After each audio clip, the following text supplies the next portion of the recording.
Muy buenas. Hoy nos ponemos manos a la obra con algo que es literalmente la piedra angular de cualquier base de datos en Access. Vamos a aprender a crear tablas, que son, vamos, el esqueleto, la estructura que lo aguanta todo. Si esto está bien hecho, el resto funciona como la seda. Pero antes de empezar a picar código, por así decirlo, hay que hacerse una pregunta clave. ¿Qué es lo que hace que una base de datos sea potente de verdad? Porque, ojo, no son los formularios con muchos colores ni los informes súper complejos. La respuesta, como vamos a ver, está en su parte más básica, en sus cimientos.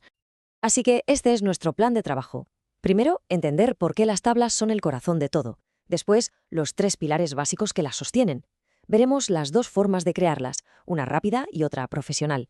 Luego abriremos la caja de herramientas para ver las piezas clave. Y al final pondremos todo en práctica con el plano de una biblioteca. ¡Vamos al lío! Empezamos por aquí porque es lo más importante.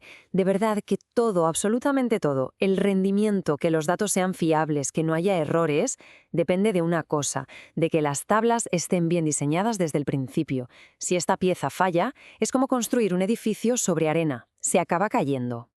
Y aquí va la regla de oro. La número 1, la que no se puede olvidar jamás, una tabla, un tema. ¿Qué quiere decir esto? Pues que una tabla es para los clientes, otra para los productos, otra distinta para los pedidos. ¿Qué pasa si los mezclamos? Pues que tenemos el caos servido. Es la receta perfecta para el desastre. Ser disciplinados con esto desde el minuto 1 nos va a ahorrar muchísimos dolores de cabeza más adelante. Venga, ahora que tenemos clara la regla principal, vamos a por la terminología. Son solo 3 conceptos básicos, pero hay que tenerlos clarísimos. Pensemos que son como los ladrillos, las vigas y el cemento de nuestra base de datos. El primer pilar es la tabla, claro. La tabla es el contenedor grande. Es como un archivador entero dedicado a un solo tema. Por ejemplo, el archivador de libros. Todo lo que tenga que ver con libros va aquí dentro. Dentro de ese archivador, cada fila que vemos es un registro. Un registro es como la ficha completa de un elemento. Si la tabla es de libros, un registro es toda la información de un libro concreto, su título, su autor, su año, todo junto en una sola fila. Y el último pilar, el más pequeño, es el campo. Cada columna de la tabla es un campo. Representa un solo tipo de dato. Siguiendo con el ejemplo, serían las casillas de la ficha. Título, autor, precio. Es el dato en su forma más pura y simple. Vale, ya conocemos las piezas. ¿Y ahora cómo las montamos? Pues Access nos da básicamente dos maneras de hacerlo. Una es como hacer un garrabato rápido en una servilleta, y la otra es como sentarse a dibujar un plano de arquitecto, con todo detalle. A ver, por un lado tenemos la vista hoja de datos. Es súper rápida, ideal para un borrador. Te pones a escribir directamente y Access intenta adivinar qué tipo de dato es. Es muy intuitivo, sí, pero tiene sus límites. Y por otro lado está la vista diseño. Este es el método profesional, el del plano de arquitecto. Aquí tienes el control total y absoluto.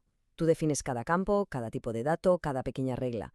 Para cualquier proyecto serio, o desde luego para un examen, esta es la vista que hay que usar. No hay duda. Bien, pues cuando entramos en la vista diseño, es como si abriéramos nuestra caja de herramientas de arquitecto.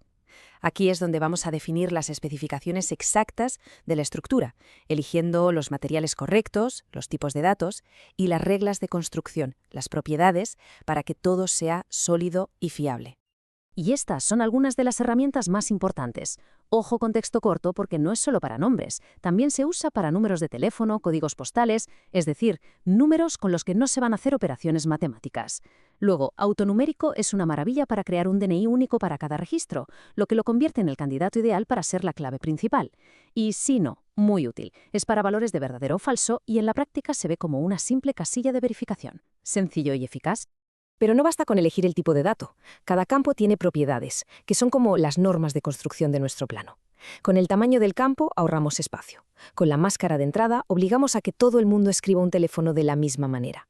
Y la regla de validación, esta es el portero de discoteca de nuestros datos. Impide que entre información incorrecta.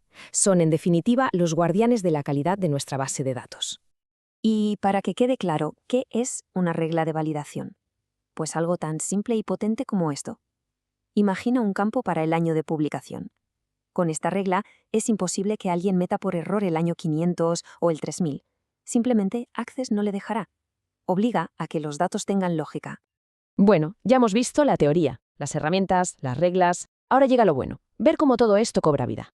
Vamos a analizar el plano terminado de las tablas para la base de datos de una biblioteca. Aquí está la tabla socios, y es genial porque vemos todo lo que hemos comentado en acción. El ID socio, por supuesto, autonomérico y clave principal. El teléfono con su máscara de entrada para que todos se vean igualitos. Fecha alta se rellena sola con la fecha del día, gracias al valor predeterminado ahora. Y lo mismo con provincia, que por defecto pone Madrid, ahorrando teclearlo una y otra vez. Esto es pura eficiencia en el diseño. Y ahora la tabla libros. De nuevo, un ID libro autonumérico como clave. El campo año, como vimos, con su regla de validación para que nos introduzcan fechas absurdas. Pero lo interesante aquí es que vemos más herramientas de la caja. Un campo hipervínculo para poner un enlace a una web, o uno de adjuntos, donde podríamos guardar la foto de la portada del libro. Como se ve, las posibilidades son enormes. Al final la conclusión es muy clara. El tiempo que se dedica a diseñar bien las tablas no es tiempo perdido, ni mucho menos. Es de hecho la parte más crítica de todo el proceso. Un buen plano es lo que marca la diferencia entre una base de datos que funciona, que es fiable y rápida, y una que solo va a dar problemas en el futuro. Con estos cimientos bien puestos, las posibilidades son casi infinitas. Desde una pequeña base de datos para organizar una colección personal hasta la gestión de un negocio. La pregunta que queda en el aire es, ahora que se conocen las claves para levantar una estructura sólida, ¿qué proyectos se podrían empezar a construir?